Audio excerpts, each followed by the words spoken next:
So we meet again, another week of getting together to waste an hour or so on talking trucks. And I got to tell you, I love all of you guys for coming back for more. So thank you for keeping me company on this week's episode of the Truck Show Podcast. Been another busy week here at the Pod Shed. Family's in Hawaii on a girls' trip, so I've been living the bachelor life all week. Okay, not really. Well, sort of. I pretty much filled up my dance card since I had no family responsibilities, so had a great catch-up with our friends over at AMSOIL. We're working on some future content with them. Marin had her birthday week, and I got all registered for college. Grabbed a bite with lightning. Caught up with my friend Chris Johnson, who owns Rock Tech Off-Road in La Habra in Orange County, California. Definitely one of the best off-road shops in SoCal. Had a nightcap with our friend Mike Rice, and spent lots of time over text with Britt at American Adventure Lab talking about the Jeep build. And then he's also been busy with a lot of new pickup truck products. So we'll have him on soon to talk about that. And I got a couple of podcasts out, including this one. So you know what? Go me. I also heard that the Ram V8 drive is coming up. So excited to see how the new truck is with the old engine that we love so much. And for some reason, I've just been down this rabbit hole of mid-size pickup shopping online all week just because it's fun. And I was looking at, like, what do you actually get for like a $45,000 pickup truck? What are the options? And I did all the builds and prices and all that. And I kept coming back. The Ranger XLT is a pretty good value. 4x4 FX4 package. And so I called up Ford and I said, I haven't spent any time in the Ranger since the launch of it. And at that time, it was only the 4-cylinder models. But I would love to spend some time if you've got a mid-grade with a V6. And Ford came back and said, hey, we've got a Ranger XLT with a 2.7 in it. And you can have it for a week. So I think next week I'll have that. So hopefully I'll get a little more seat time in the Ranger around here and get out in the world a little bit. And that'll be my first truck review since the accident. So happy to get back in the saddle there. So really excited about that. And the Ranger for 2025 also has the new 4-cylinder engine that I think debuted in the Mustang in 23 and maybe the Explorer in 24. It's their new MCU 4-cylinder. So I want to delve into that too, but this one will be a V6. Anyway, looking forward to that. Looks like there might be some seat time with Jeep and the Gladiator soon. And so hopefully we'll have lots of chances to talk about new trucks here in the coming months. Been working hard behind the scenes to bring you guys some good content. On this episode, we reconnect with Michael and Suzie Ruhs of TailHand and catch up with what they've been doing since the last time we spoke to them way back in episode 212. So if you guys remember, they made kind of like a tailgate workbench is probably the best way to describe it.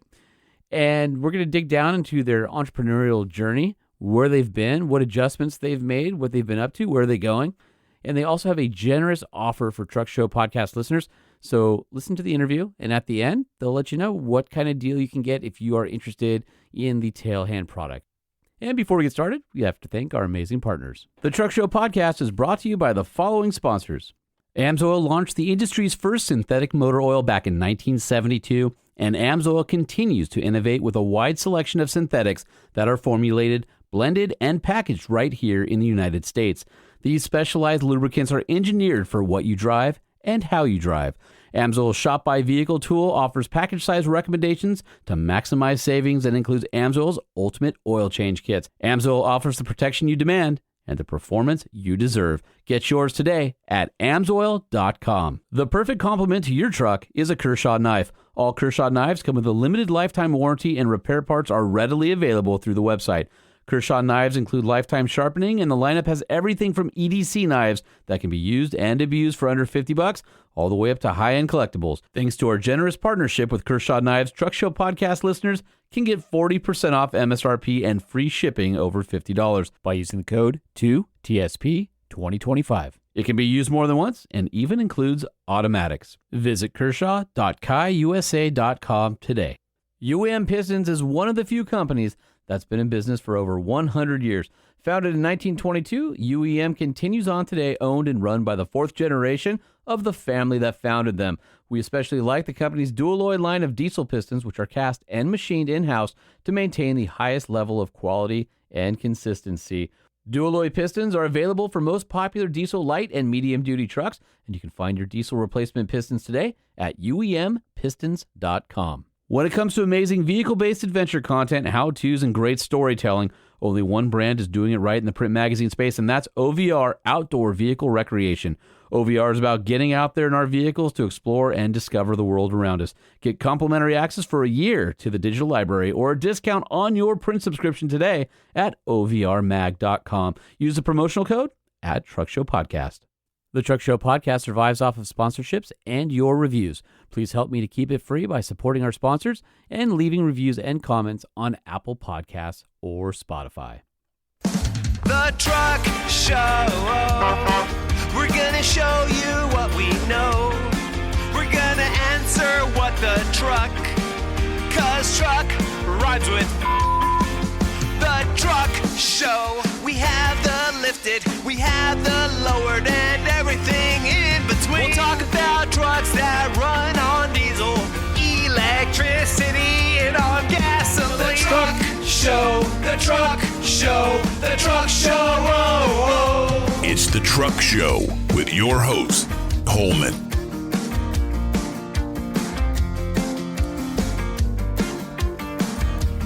And my voice has gotten so much better, I can even sing a little bit like the old days into the intro.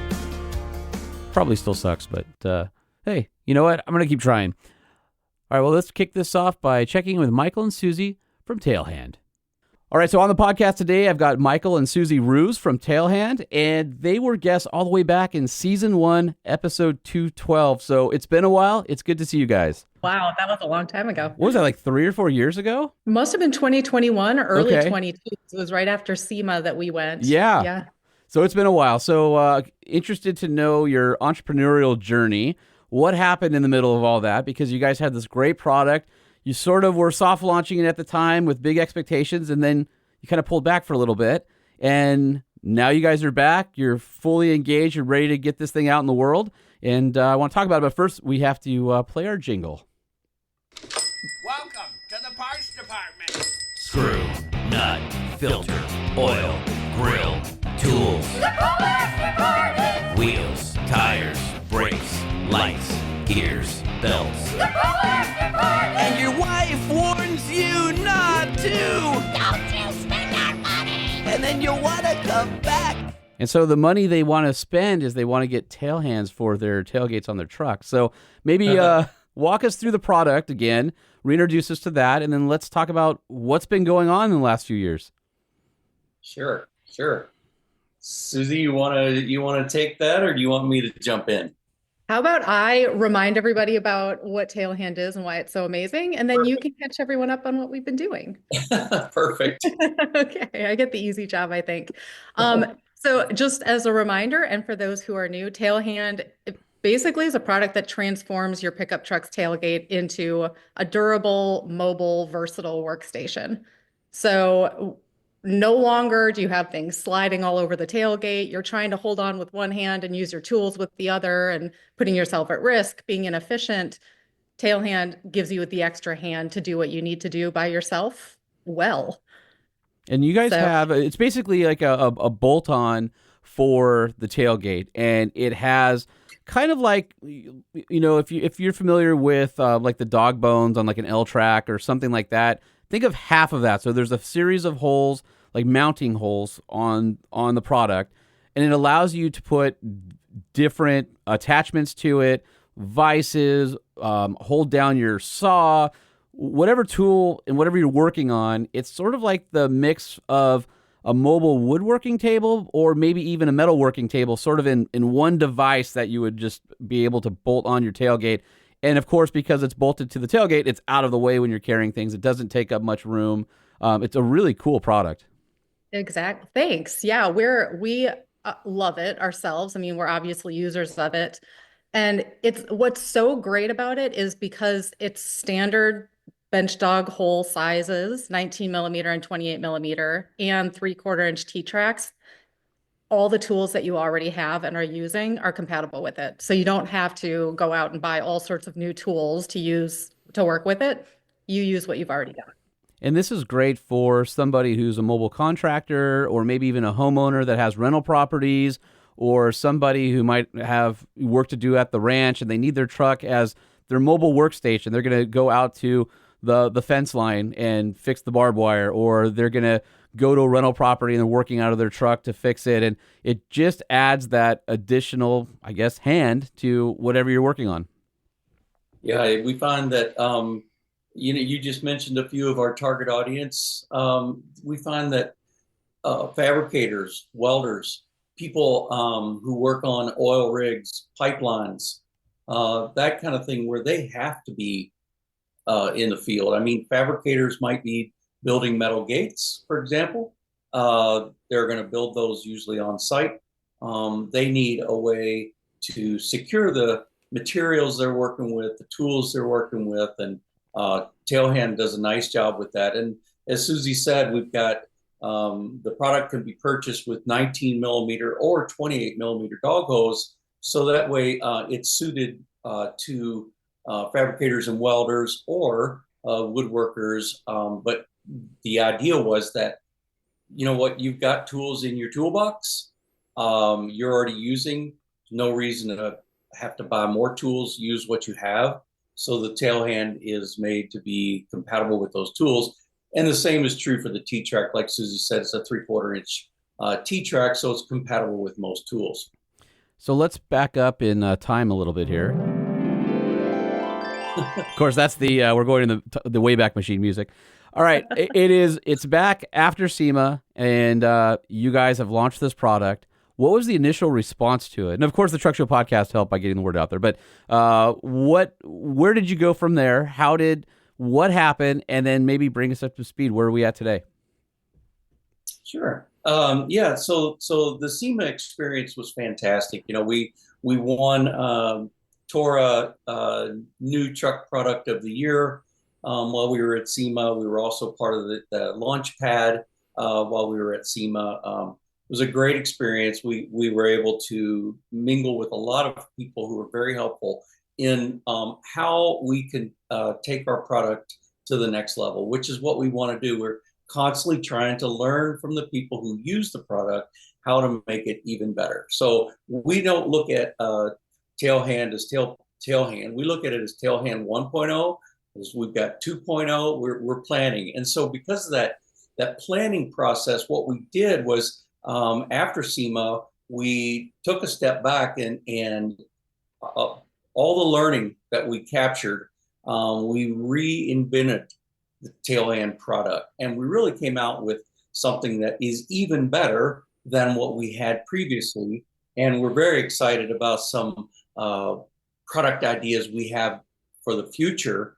So, anyone who's with us, customers and so on are with us, are going to see the innovation coming down the line. But that whole process took quite a bit of work. Go back to the drawing board and look at what we've learned, how to make it better. We did that, went back to our manufacturer, made some changes and edits with the manufacturing process, looking for how can we keep the quality of the product high while we reduce costs, so that we can offer TailHand at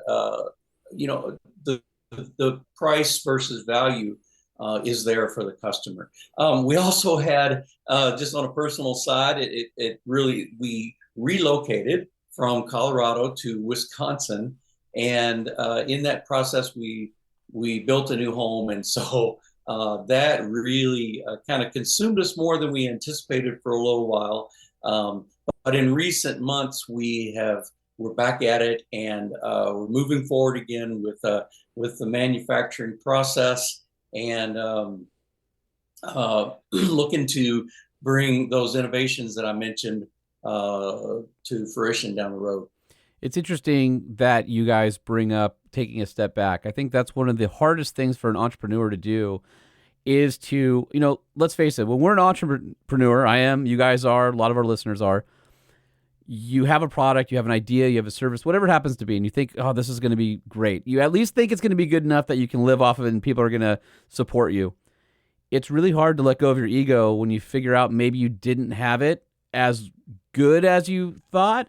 It takes a lot of moxie to admit to yourself, I have something that I'm willing to put out there and I have something that works, but man, I really want to do it better, or I want to do it with these learnings that I have.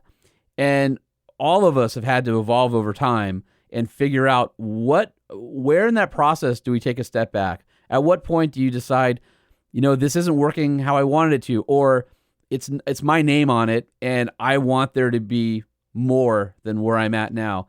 That has to be pretty tough. Yeah, I'm really glad you said that, because that is absolutely the experience that we've had. I was just talking to somebody recently, and they asked me, would you do this again if you had the opportunity? And I said, if somebody had told me when we started what this was going to entail, what this was going to take, I probably would have reconsidered. Although I told them at the same time, I probably wouldn't have listened. Because I love the idea. I think it's a great idea. Our customers tell us it's a great idea. And so it has a place, but taking something from a concept to reality and scale and scaling it is really difficult. But as you said, founders, entrepreneurs are gluttons for punishment, and I can't stop. People often ask me, I've got 3 businesses now, and they're like, should I start my own business? And basically, I shake my head no while telling them yes. Yeah, you should totally do that, right? I mean, nobody tells you everything that's going to happen. And when you're making a widget, it's even harder, because now you have to figure out the supply chain. And what you quickly realize when you own your own business, nobody cares about it as much as you do.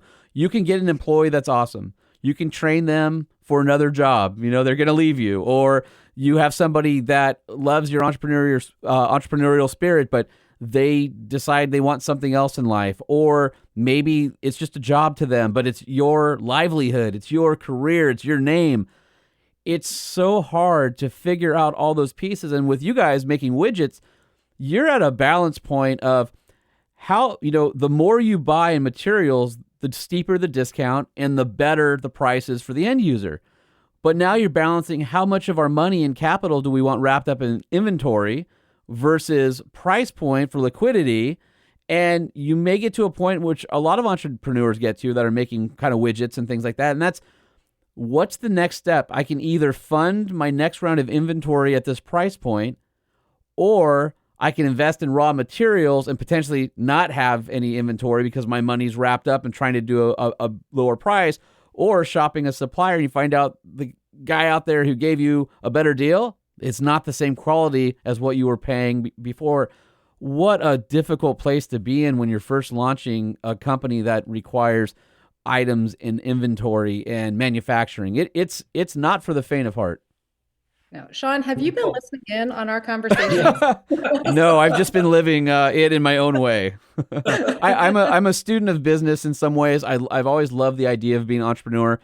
I was in the corporate world for over 20 years, and life forced me out of the nest to go do it. But I surround myself. I've got this group of guys that I smoke cigars with regularly at our cigar lounge, and the beauty is we all come from completely different socioeconomic backgrounds, and we're all friends. We have self-made millionaires. We have people who work at high, C-level jobs for other corporations. We have guys that are construction workers, guys who own their own business. I mean, it's just this great group, but the beauty is nobody cares what you do or how much you make or any of that. We all feed off of our individual experiences, and I'm a student of surrounding myself with other successful people because I can learn from them. And there's skill sets that I've learned from people like that, or even just interviewing people on the podcast that I didn't know that I would ever put to use. And here I am, right? And so all of those conversations are so important. And that's why I like bringing these stories to the Truck Show podcast listener, because I know there's guys that are sitting there ready to jump. And they're like, should I do it? What's involved? And I think all of these little stories and lessons from folks like you guys who have done it either inspire or maybe persuade or dissuade some of these people from doing it, because it is all consuming, especially in the beginning while you're trying to figure it out and navigate your particular business. Yeah. You're absolutely right. One of the things that I've said all along that surprised me and has been a really a treat in this process. If there's a silver lining kind of a view, it's the people that we've met I mean, the like you and the folks who run SEMA and welders and manufacturers, the people that we've met are amazing. It's really surprising when you have something you're passionate about, and you're really committed to moving it to the market. People help. They just like to help, and we've received yes, accolades, but more than that, we've received, help. And literally people spending their time with us that, and these are people like you were just describing. They got their own thing going. They're busy people, and yet they believe in what we believe in Yeah. because of the way we believe. Well, success And breeds success. You suffer together, you cuddle together. Yeah, well, 100%. And in the early years of Launchpad, there was, I think, 3 of the years I judged and worked with SEMA on that. And there's still brands. One of them, Matt Beenan, who owns a company called Built Right Industries, was on Launchpad, and his company is exploding. And they've built a new building and all this stuff. He and I are still friends. He'll be coming back on the podcast soon. But there are a lot of people from that process that I still stay in touch with. Kansas from Pack Mule. There's a few of those folks, and I love it. I love that story, and I love spotlighting that. But yeah, Tora, Truck and Off Road at SEMA, they're awesome. We get to do stuff with them all the time. That council and just the SEMA people in general. And what I found is people are more often than not wanting to help and share their experience. It's funny, you can pay a consultant to come in, or you can join an organization like SEMA and be exposed to people like, let me take you under my wing because I'm going to save you some time and effort. And that's invaluable, just meeting those people. And I'd say the other thing for you guys, especially being in Wisconsin, Wisconsin's a manufacturing state. And, whatever your feeling is on politics or whatever you feel like what's going on in the country, you guys probably have a better pulse on like middle America and manufacturing and blue collar than a lot of people do. And I'm sure you're walking into shops and you're shaking hands, and these are people that are turning raw materials that come in one door into widgets or things for you to build your product out of the other door. That can't be understated, that how important that skill set is for our industry and our country, to have people that are dedicated to those skills that we all need to survive. I mean, it's so easy to take that for granted. Oh, you're absolutely right. Those trade skills, we couldn't. This product would not exist without those trade skills. And we've met so many people in the manufacturing world who have many of those trade skills that are invaluable, as you said. I mean, Suzie and I were talking about this, not with TailHand, but we were actually talking about this with our house, because as we were working with our builder, there were times where certain trades are in short supply. Yeah. And imagine we'd be hosed if we didn't have those talented people. And when they get passionate about something, they are all in. You're right. They've been a tremendous help for us. And one of the things that we've been challenged, you mentioned manufacturing in Wisconsin, and one of the things that we've been challenged by that we didn't anticipate. I come from a software world.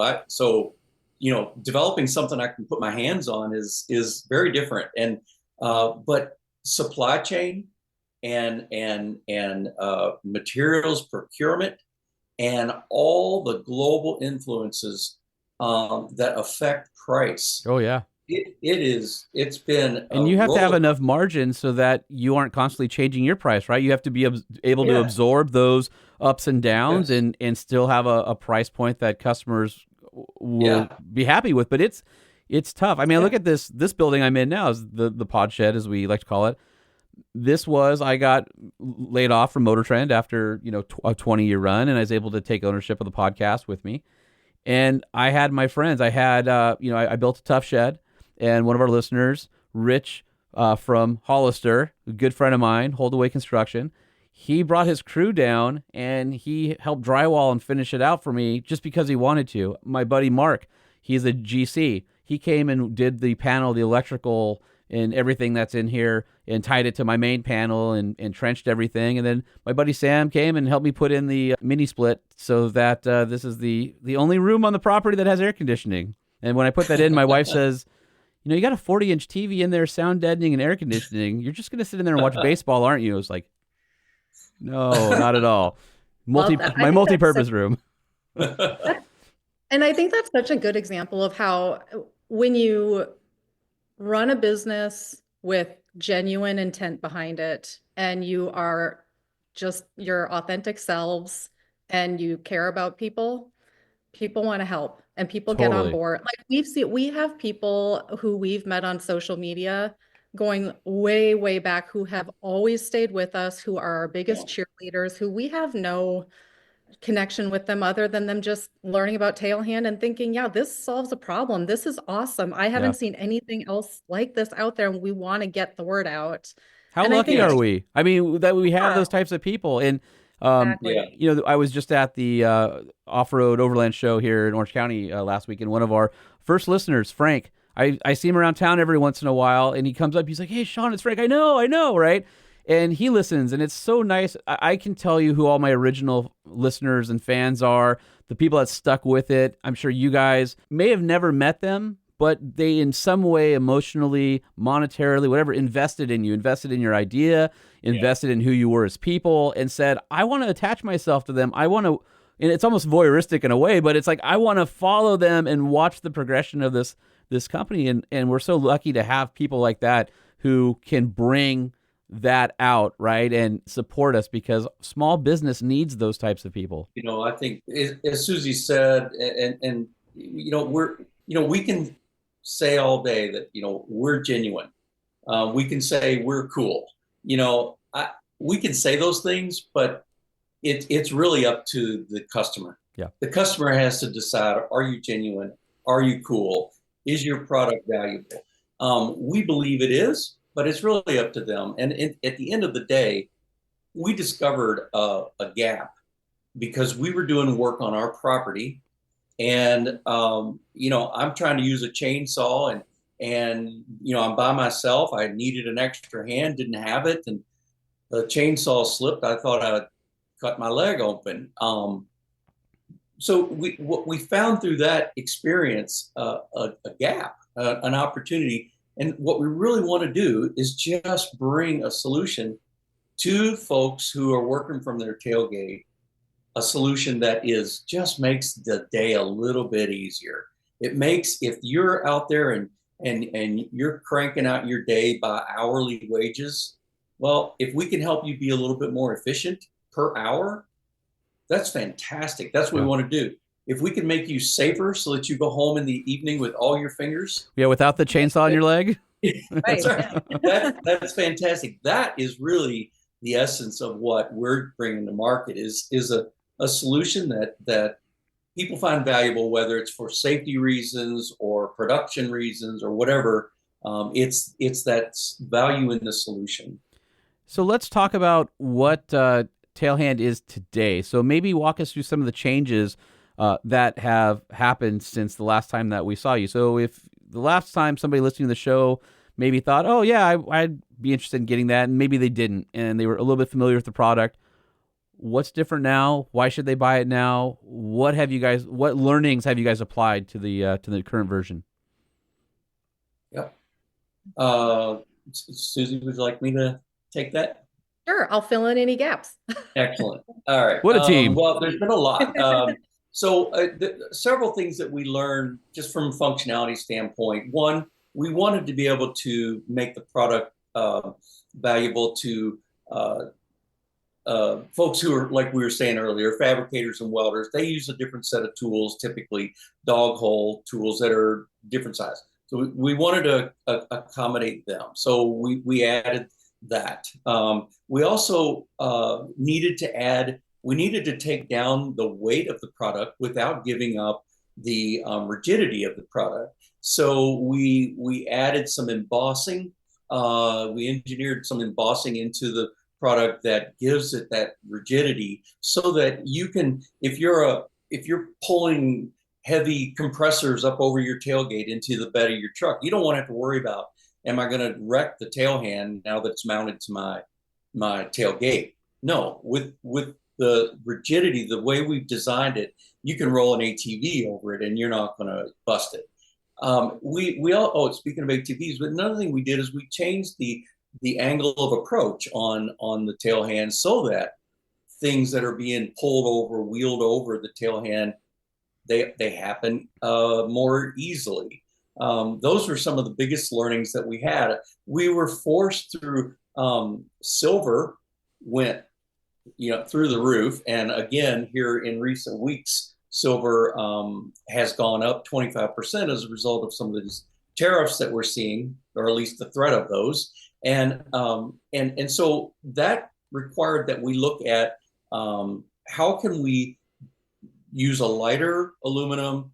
How can we weld that so that it's still as durable as it can be? The other thing we've done is the surface that we've got, the final application on the product is very durable. One, it helps to prevent people from slipping, because when you're getting in and out of your pickup truck, you're standing on your tailgate, and so we don't want anybody slipping. So it's got a little bit of a grip to it, but at the same time, it's got a finish that helps the product endure. I can tell you the tail hand that we have on the back of our truck has been used and abused for over a year, and it's still in really great shape. From a more of a business side of the whole process, we've learned a lot about who our market is, who our product appeals to the most. We found our way into channels that allow us to access the folks that really would find it most valuable. Suzie, is there anything else that I may have skipped over that you could add? Yeah, I think the other big difference that somebody that might have taken a look at us last time we met with you, Sean, are the accessories. So you might remember previously that we had accessories that were specifically built and designed to go with the tail hand. And when we really took that step back and took a critical look at what we were doing, we realized, gosh, these tools already exist out there, and the companies that make them really well. So why are we spending our time and energy trying to replicate something that already is in the market? Well, so for the moment, we don't have tail hand specific accessories. We're letting you leverage what you already own, which is great. People can already just expand the value of the tools they already own. But make no mistake, we have a lot of ideas for accessories that aren't out there that are compatible with TailHand and with how our customers use their trucks. So we're excited about what we have in the hopper, but at the moment, that's another big difference people would see. Awesome. I was just going through the website, and you guys have this great frequently asked questions, and I figured, why don't I go through some of those, and you guys can answer them here on the air, because I think, why go digging through the website if we can answer some of that stuff here? So probably the biggest thing, so I'll just bring up really quick, the tail hand is designed to be universal, and it's about 58 inches long by 19 inches wide, and it's only 2.5 inches deep. So that gives you an idea of sizing. So it's made to fit most standard tailgates. And on your frequently asked questions, which I'm sure you get a lot, one of the first ones is it compatible with my truck? Yeah, for the most part, yes. We found that really the people who are using TailHand are those with a full-size truck. So it is going to be compatible with most full-size pickup trucks at this point. We've built it and engineered it in a way that it's not going to interfere with anything that is inside of your truck. It's like you said, it's like about 2 inches deep, so it's not going to be taking up space or interfering with latching. The only thing that might cause it to not work are some of the tailgate features that have been built into some of the pickup trucks now, like split tailgates. Yep. So it won't work with that necessarily. So it sounds like in the future there could be a TailHand Mini and a TailHand Half. Sean, I feel like you might be sleeping in our basement or something. I mean, it's getting creepy. It's funny because the tailgate wars lately have kind of gotten out of control. And all of a sudden, the last 4 or 5 years, all the manufacturers like, oh wait, we haven't done anything with. I mean, Ford's had their their handle and stuff, but all of a sudden you got GMs that split and flips and all that, and you've got on the midsize Colorado the interior storage on it. You've got the Ram and Ford open like barn doors and flip down. I mean, it's just who would have thought, right? You're like the tailgate hasn't changed for 100 years, so we're so good with this product that we're coming to market, right? You know what though? Like when I think about all of the new tailgate features that are out there, like what percentage of them actually add value to the way you can use your truck? Like they might open differently. Yeah. That's cool, but I mean, there's a few that I mean, there's a few, but more often than not, it's more of a party trick or a little gimmicky. And some of them, when you open them incorrectly, they smash into your A-frame or where the hitch is and trailer jack and dent right on top of it. So you got to watch that too, right? I mean, so it's like you solve one problem and you create two more, unfortunately. Yeah. I'll tell you though, on that subject, what it shows us is that the market is ripe because people are using their trucks. And if you're a person that buys your truck because it's part of your work flow, that tailgate is an invaluable space, and it's typically those folks that you find that buy trucks with the standard, just as we've always known it, tailgate. Sure. And so if you've got a full size truck, the TailHand will fit on there. The one thing that is required is that you remove the OEM attachment that's on the inside of your tailgate, and then we've got a frame with instructions that enable you to securely mount that. Which, by the way, makes the TailHand, we call it semi-permanent mount, because you mount the frame with a series of rib nuts and so on, but you can remove it if you need to. For some Do you guys reason, sell the frame separately so somebody can transfer just the TailHand between different vehicles? Yes, exactly. So if you've got another vehicle, you can buy a frame and do exactly what you just said. I'll just switch it over. Going back to you bringing up kind of the innovation in tailgates right now, especially on the OE and that side of the market, it reminds me back when the magazines back in the 2000s when ads were a big deal. And we would, if you guys remember 4 Wheel Parts used to do like, I want to say it was like 16-page spreads, these massive ads in like Truck and Magazine, right? And you're just flipping through it. And we'd get these new advertisers and they'd go, what do I advertise out of all these things I offer? And I would always say, look at what 4 Wheel Parts is doing, because they have the budget to know, and they know exactly what's selling, what's moving. For you guys, kind of the analogy that I see is the manufacturers are investing in more usable tailgates. So you're coming to the rescue of somebody that doesn't want to necessarily buy a new truck that's going to allow them, right? So it seems like the perfect time. Whenever you see some of the big companies making those investments, their market research had said this is what people want. And so to me, it's like you guys are in the right place right at the right time. Yes, when Ford put their power bank in the back of the truck, we were like, aha, they're reading our minds. It's perfect. Maybe they're in your basement too.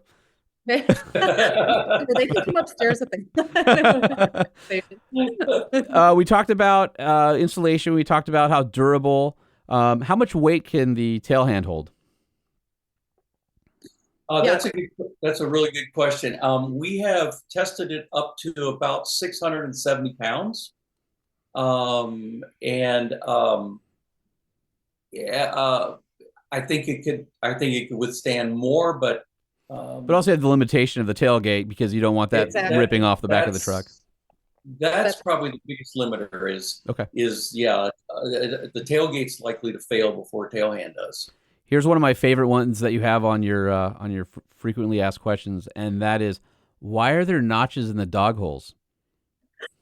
I love that. I added that. I'm like, everyone want to know, right? Yeah. Because like you go on our website now and you see, it's actually kind of fun. Like you see a little bit of the evolution of TailHand through the pictures that we have and the videos.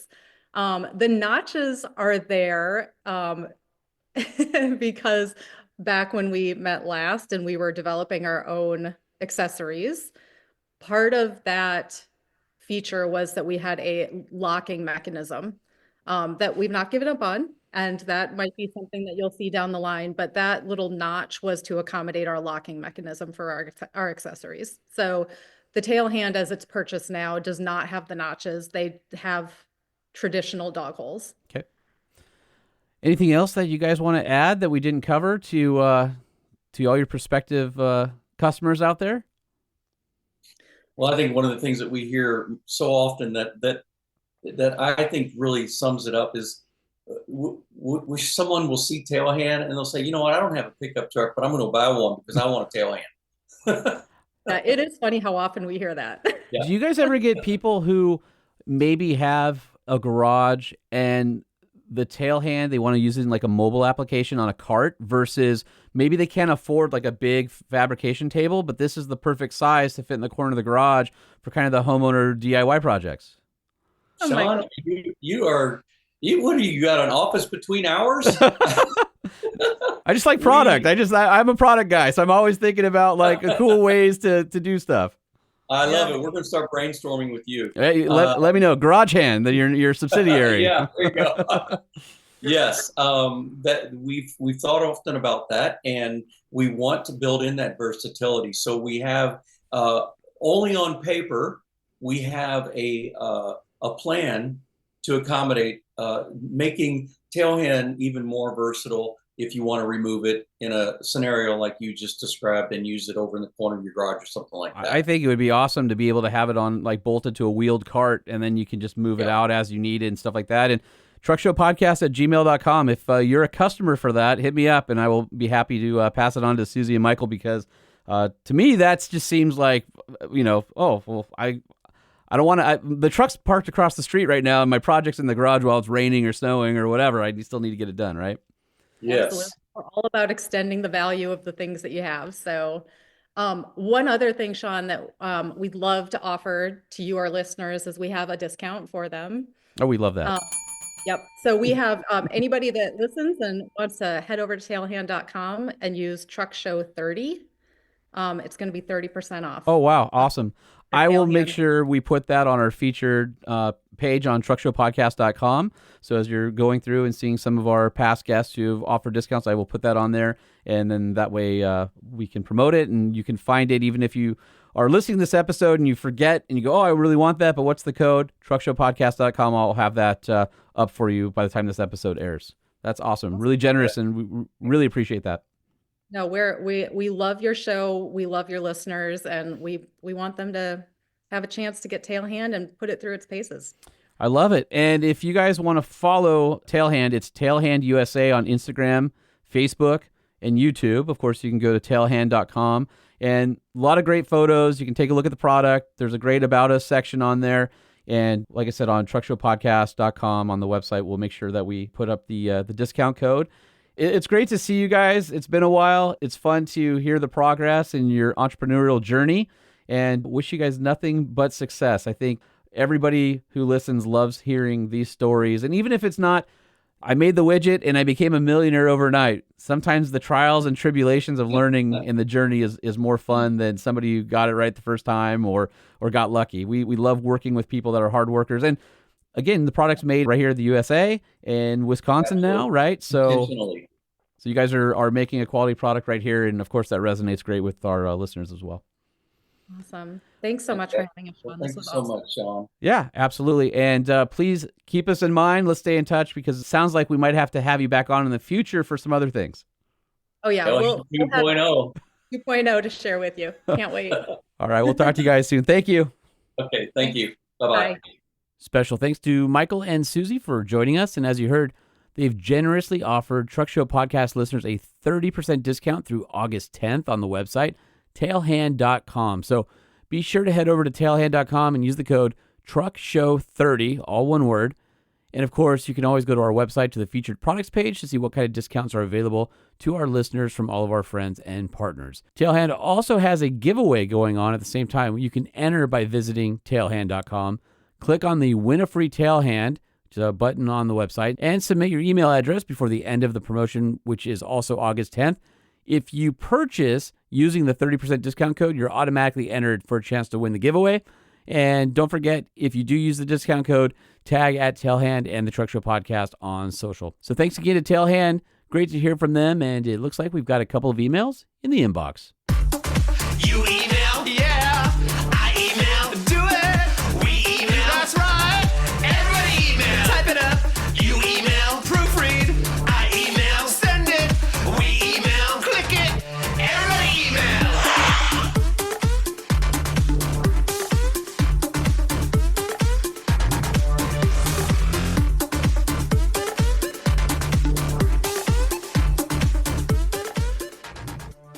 All right, first one's from our friend Ray. Says, hello, Sean. Quick update. Thursday, Dave ordered an RHO from Crown Dodge in Ventura. We weren't able to drive an RHO that day, but we did drive a Rebel with the standard output Hurricane engine. We both really like the Hurricane standard output engine, although, of course, not so much the sound. If you guys remember, I had an RHO standard output not too long ago. Excuse me, a Rebel standard output not too long ago, and did a review of that on the show. And I really like that package. Dave isn't obligated to buy the RHO, and the fleet guy said he'll have no trouble selling it if Dave doesn't like the way it drives when it gets here. It looks like named customer deliveries for the RHO are 2 to 3 months after placing orders, so it'll be a while before he has to make his final decision, but I'm pretty certain he'll go for the RHO. I'll keep you posted. Separately, after re-listening to Season 3, Episode 15, your detailed segment on the Ram Charger after the big presentation to the automotive journalist in May, a question came to mind. Did Ram provide any info on the actual speed the Ram Charger was able to maintain on the Davis Dam Union Pass grade for the test where they started out with battery depleted?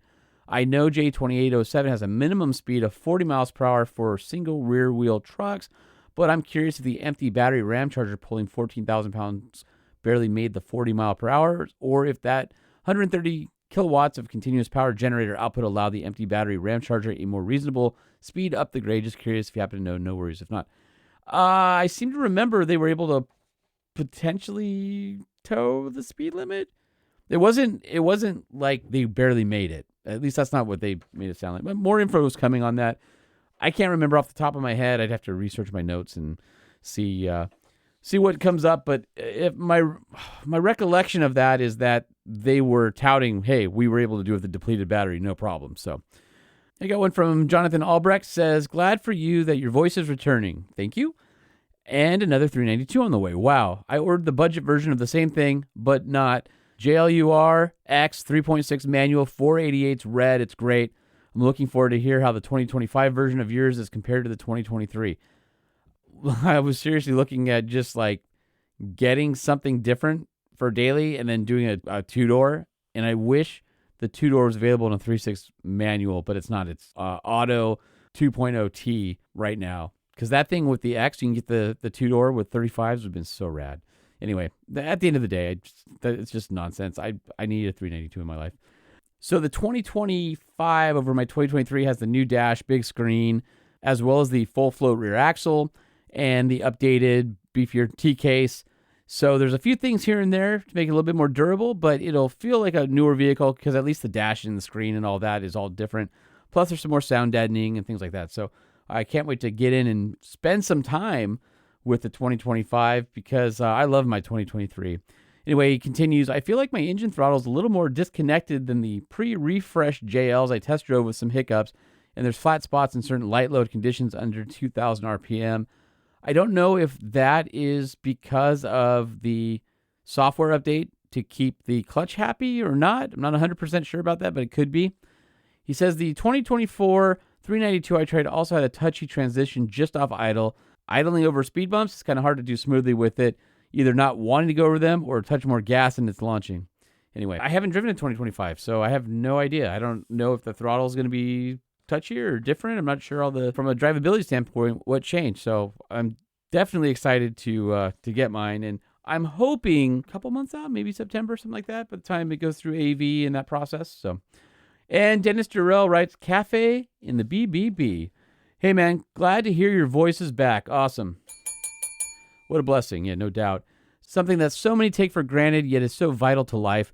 I know everyone has said this already, but you really feel like family to us, and having you out of the game was a big hole. Maybe that's why you're a Holman. Thank you. Thank you, Dennis.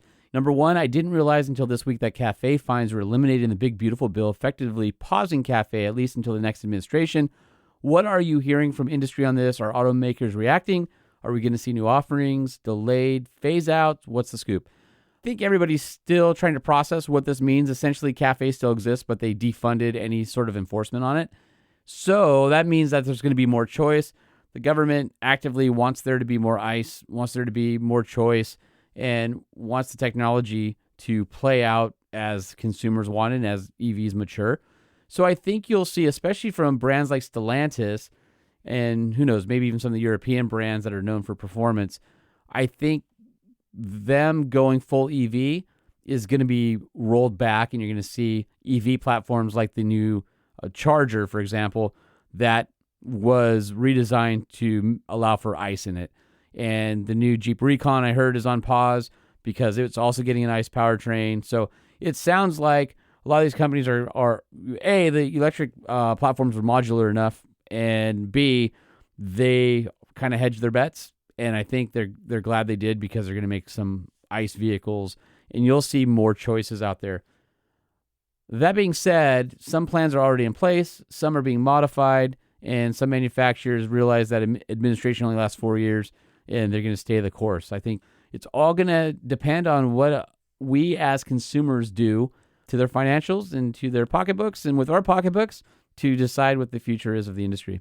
And number 2, he says, never stop speaking of your faith. You were spared for a reason. Make the most of it.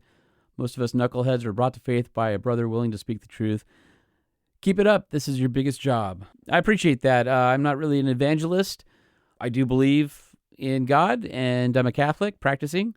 And the last few years, I've personally grown a lot closer to God. And this experience of almost dying, I have a debt of gratitude, and a debt in general, to pay both to the big guy upstairs and also fellow humans is kind of how I look at it. And I don't want to squander my opportunity to be on here.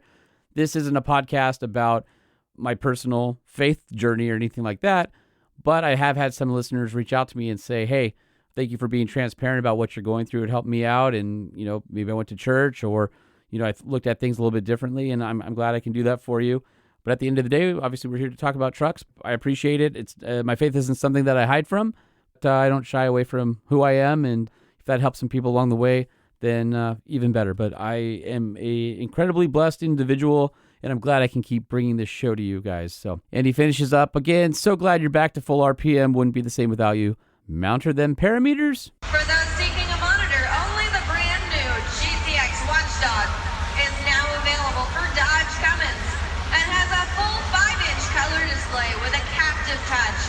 It's quick to start, and magnetic mount allows you effortlessly monitor key engine parameters right from your dash. And 5 stars.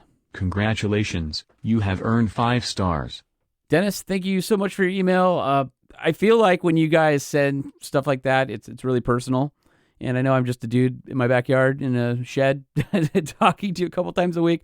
But because we've had over the years a lot of interaction in emails, or people out in the world, or Podshed insiders, or any of that kind of stuff, it's hard for me to explain. It feels like I'm talking to, kind of a brotherhood out there. And I thank each and every one of you who decides to spend your valuable time listening to me go on and on about trucks. And on that note, you're probably tired of hearing me now. Don't forget to follow us on socials at Truck Show Podcast, at Sean P. Holman, or the 5-star hotline, 657-205-6105. The Truck Show, the Truck Show, the Truck Show. Oh, oh. Don't forget to share your feedback, truckshowpodcast at gmail.com. Join the Facebook group, the Podshed Insiders, for some behind-the-scenes stuff, and to hang out with your fellow podcast listeners. And I got to, of course, thank our sponsors, AMSOIL.com. If you love your vehicles like we do, best synthetics out there. You can get the oil change kits, car care products, anything you need, you can buy directly online, AMSOIL.com. There's a fantastic line of Kershaw knives that's perfect for truck guys. Get yours today. Kershaw.kaiusa.com. They've got everything from cheap EDC knives all the way up to made in America, really high quality blades, to TSP 2025. And thank you, UEMPistons.com. I know we talk about their dual-alloy diesel pistons, but they've got so much more for your engine build. So head on over to uempistons.com, and of course, last but not least, obrmag.com. The world's best lifestyle adventure gear magazine out there for the vehicular-based outdoor enthusiast. And then, of course, last but not least, I want to say thank you to Michael and Suzie. It was great to catch up with them. But don't forget, TailHand.com. Again, you can get 30% off by going online and using the code TruckShow30, all one word, TruckShow30. Thanks for listening, and let's do it again soon. The Truck Show Podcast is a production of Truck Famous LLC. This podcast was created by Sean Holman and Jay Tillis, hosted by Sean Holman, and uses production elements by DJ Omar Khan and Jay Tillis. If you like what you've heard, please open your Apple Podcast or Spotify app and leave us a 5-star review. And if you're a fan, there's no better way to support the show than by sharing it and patronizing our sponsors. Some vehicles may have been harmed during the making of this podcast.